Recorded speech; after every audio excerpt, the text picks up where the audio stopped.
Hey everyone, thank you for tuning in. This is going to be a little bit different than videos I've made in the past. This is going to be unscripted and largely me just giving my opinions.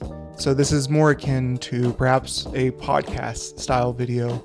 There's really not going to be any graphics, this is just going to be me talking, so this may be a good time for you to maybe put this on in the background as you go about your day and just kind of listen. So thank you for your time and let's get to it.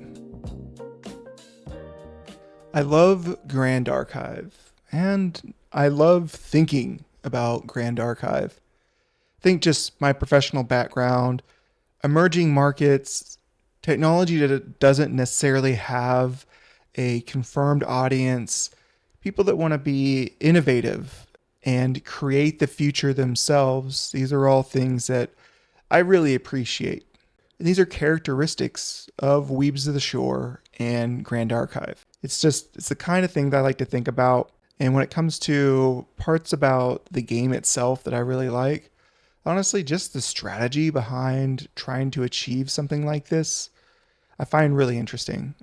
And I think that what Weebs of the Shore is doing is very admirable.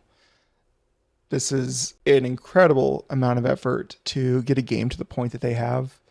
I think they've done a fantastic job to this point, and I'm excited about its future as well.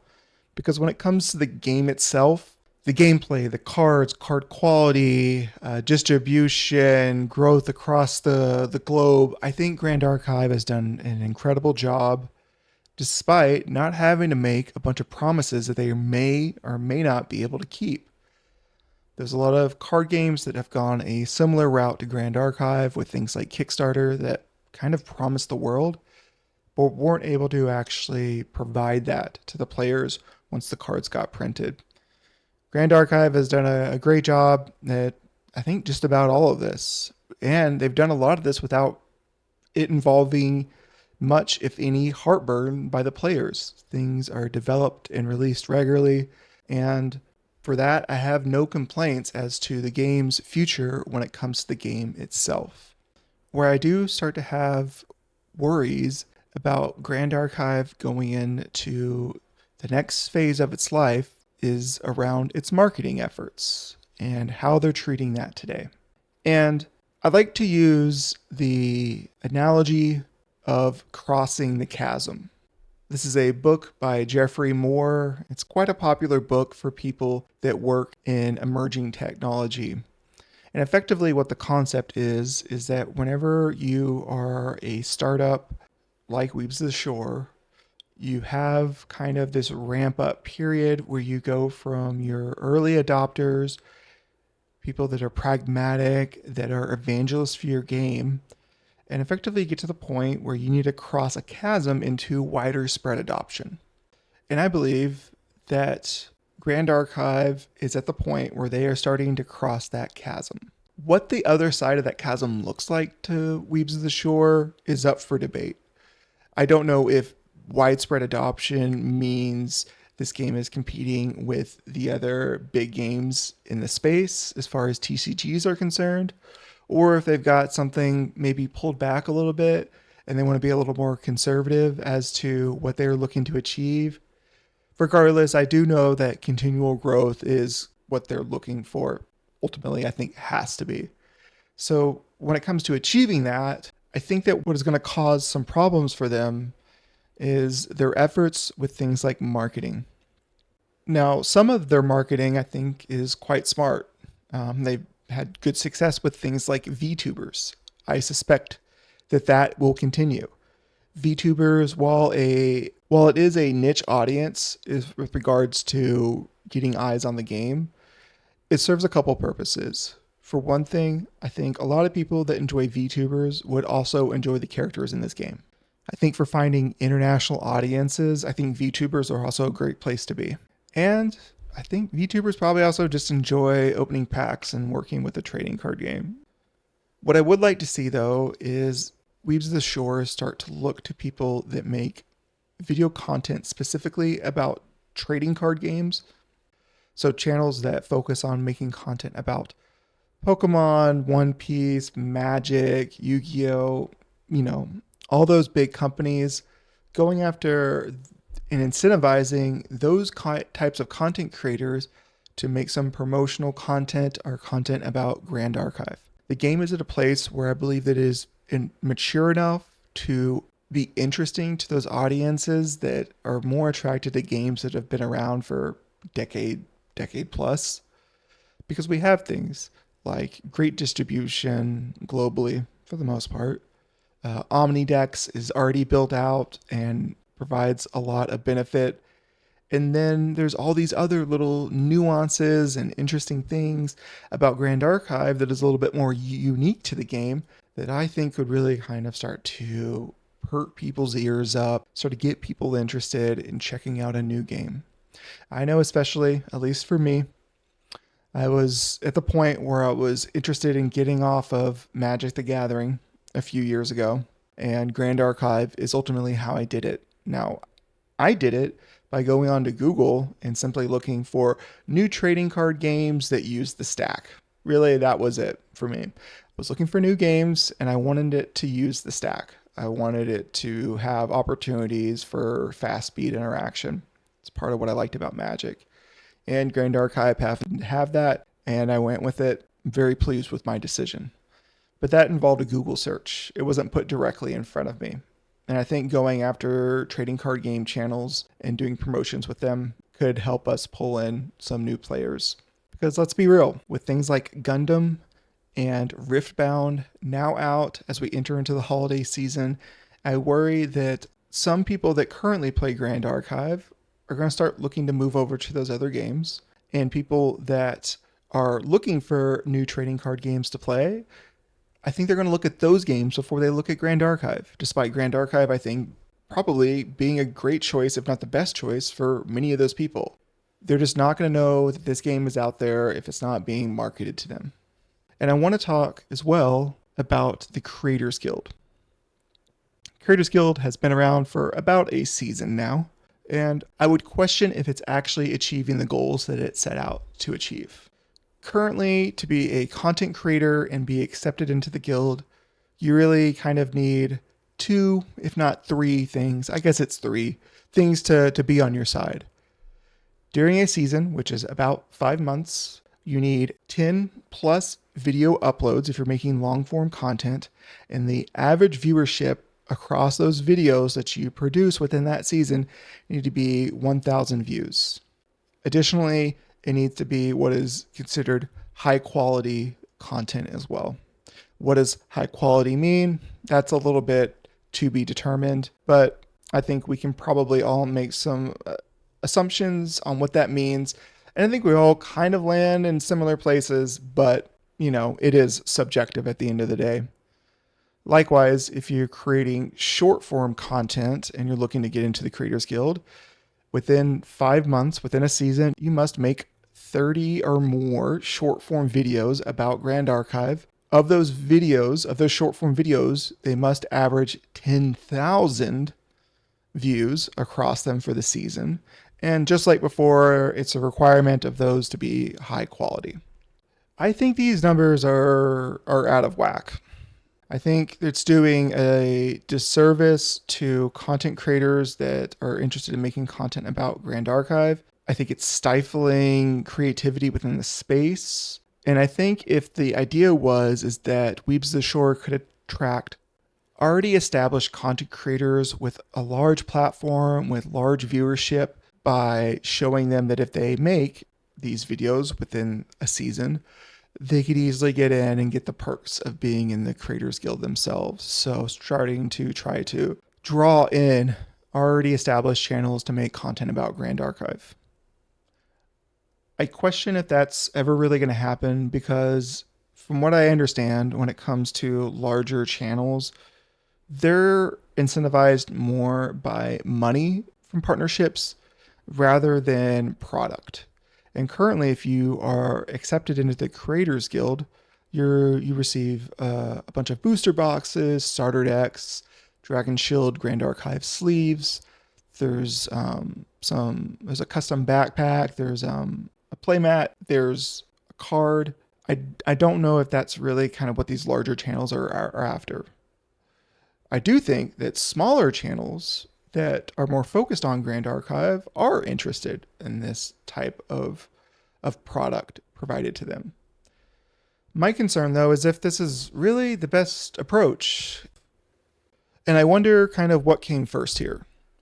On one side, you have a lot of great product that's given out once a season for these channels that make it in. It's a bunch of boxes of the game, it's a card, it's all this cool stuff. That's pretty expensive. While it may not be expensive for Weebs of the Shore to produce a booster box, it is expensive to ship a booster box, especially a bunch of them, especially cases of booster boxes and starter decks. The shipping on that, the freight on that, I don't think is cheap. Likewise, shipping a card, shipping a playmat is not anywhere near the same cost as to shipping a bunch of booster boxes, starter decks. So that component of it, I think, makes sense. What I wonder is that for the Creators Guild, they've made up these numbers. 10 long form videos, 1,000 views on average a season. That's basically every 2 weeks you need to have a video churned out, published. You're likely uploading more than 10 because you need to get to this average. That's a lot. That's a lot of content. So are the numbers of the amount of product the Weebs are sending out, is that why they've chosen such high numbers? Likewise, for short form videos, 30 videos a season, 10,000 plus views a video. I think these are kind of astronomical and not being very realistic.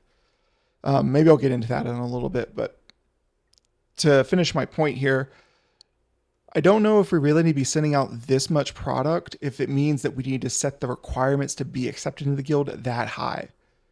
Could we maybe lower the requirements to be accepted into the guild so that it's not every other week having to have a video scripted, recorded, edited, any graphics, all this is being done so frequently? Maybe we could tone this down and provide less incentive every season and maybe get a better result. The reason why I say a better result is because I believe that if you maybe reduce the amount of videos required within a season, this will give channels more time to produce more interesting content, rather than turning out a lot of the same content every week. And think about it. If you're a content creator and you're making a bunch of content for a Grand Archive, and you're looking to be in the Creators Guild, or you're already accepted, you're looking to remain in the Creators Guild, I think the best way to do that is to kind of just paint by numbers. Always make more videos. It's a deck tech. It's a tournament report.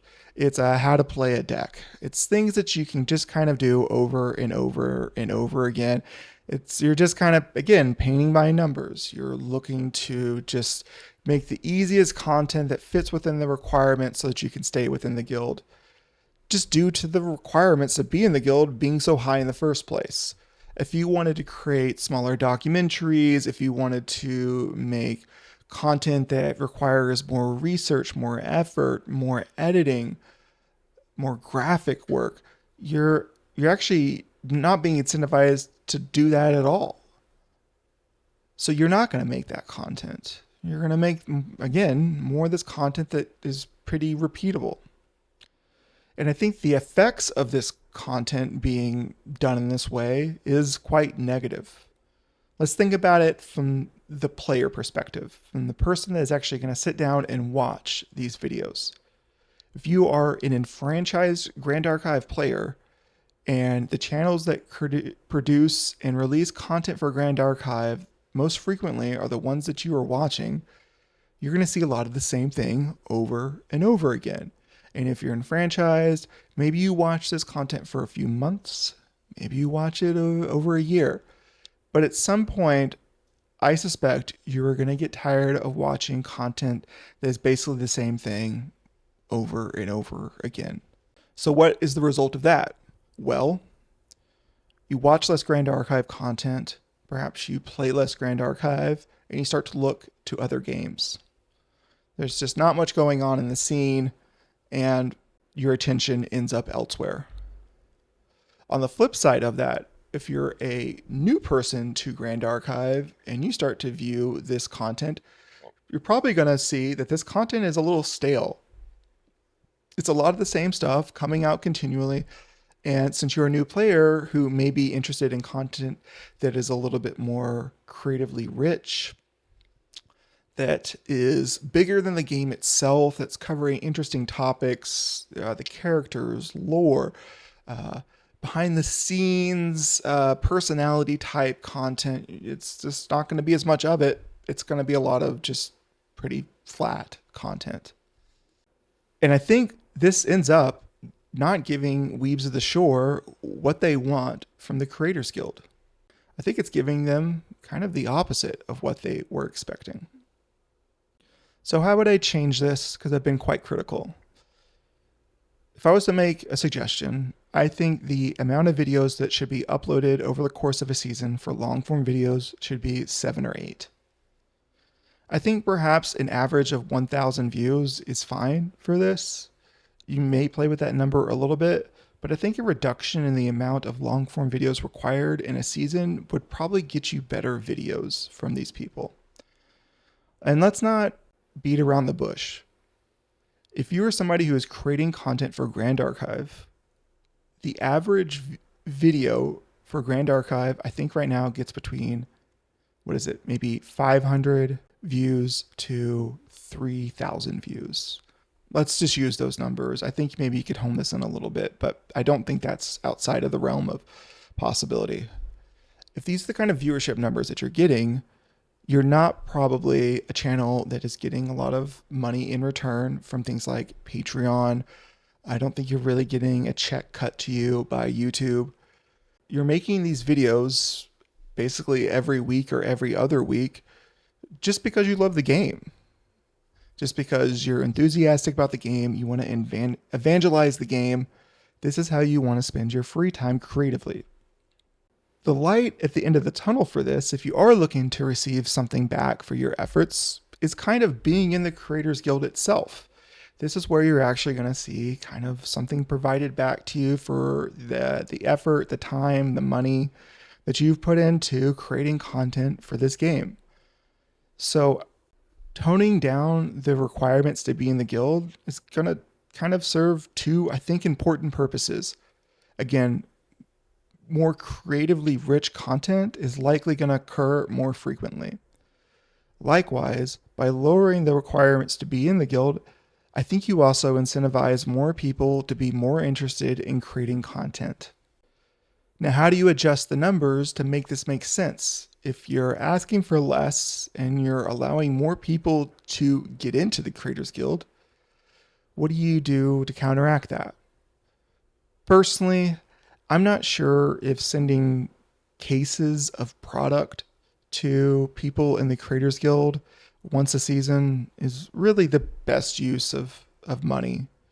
I think that the Creators Guild card, I think, is a great thing to be sending people. You send it out over the course of 4 seasons so that these people can get a play set. It's quite cheap to put a card into an envelope and send that out. I think that's the route that you take. Now, the play map, probably worth doing once every 4 seasons. I think sending everybody one backpack when they're first accepted into it is kind of a congratulations, here's like the thing you're gonna get this one time. I think that's fine as well. I question the starter decks and the booster boxes, if that's really appropriate. I think that product like that makes more sense for people that are in the Creators Guild who create websites and other applications that players depend on. I think that is maybe where you continue to send product to as kind of a bigger thank you for their expertise, their upkeep of these important websites and applications. I think that's maybe where you continue to do that. But when it comes to people that make video content, I can't help but think that maybe sending all this product isn't the right choice. And I think you'd be really happy with the results. It's not asking for an increase in capital to spend on this program, but I do think you'll get a better return as far as the content that's being created. And I think you can even take it a step further by changing the approach of if you are in the Creators Guild, you get these things, to if you're in the Creators Guild, you get more opportunities to collaborate and act more as a partner to Weebs of the Shore. So opportunities to collaborate, additional resources when it comes to video creation, or having people from Weebs of the Shore participate in your channel. I think that could go a lot further. This gives content creator channels an opportunity to collaborate with Weebs of the Shore, and I think that's an important aspect for a game that continues to have a very much a grassroots approach to their marketing and their interaction with the community. I think it really goes hand in hand with the mission statement here. On the other side of marketing, I wish there was maybe some way to get things to be a little bit more viral. Either that be promotions that promote watching Ascent streams. These Ascent streams are incredible. The production value, they're so good. And while viewership is honestly quite good on them, and every once in a while you do see somebody come into the chat with questions about the game because they've never seen it before, I wish there was more marketing, advertisement to get people in to watch the game, to check it out. When it comes to things like conventions and having Weebs of the Shore and Grand Archive available at conventions, I think this is a slam dunk. Please continue to do this. I think there's a lot of merit to having places where people can find out about the game, physically experience the game outside of a retail store. So I think that effort should continue. Those little promos that they like to do at conventions, I think, are a great place to be. So please keep that up. When it comes to local game stores as well, I can't say enough good things about what Weebs of the Shore has done here. The launch kits, the event packs, I think all this is so smart. This is just being provided to stores as a way for Weebs of the Shore to support and appreciate stores that carry their game. Please continue to do this. I just see such a bright future for the game. I know the game is going to be a success with or without my recommendations. I just know that with a few small tweaks, the game could be that much better off. Weebs of the Shore team continues to impress me with the things that they like to do for their players, for their tournaments.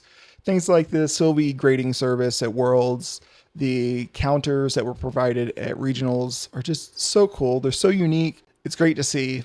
And I guess that's it. I want to thank everybody for listening to this. It's not often that I record things that are unscripted, kind of longer form like this. It's not really where I like to spend my time when it comes to promoting Grand Archive. I tend to be in short form content. I do really love talking about the game outside of just the game itself. So this is right up my alley. And if you enjoy this, let me know in the comments. Let me know your thoughts. Do you think I'm right? Do you think I'm wrong? Let me know. I'd love to hear your opinions on these topics as well. But let me know if you appreciate this video, if you'd like me to do more of these, I guess, pseudo podcast style videos in the future. Be happy to make them. But I appreciate your time. Thank you for listening. My name is Murgle, and I'll catch you in the next one.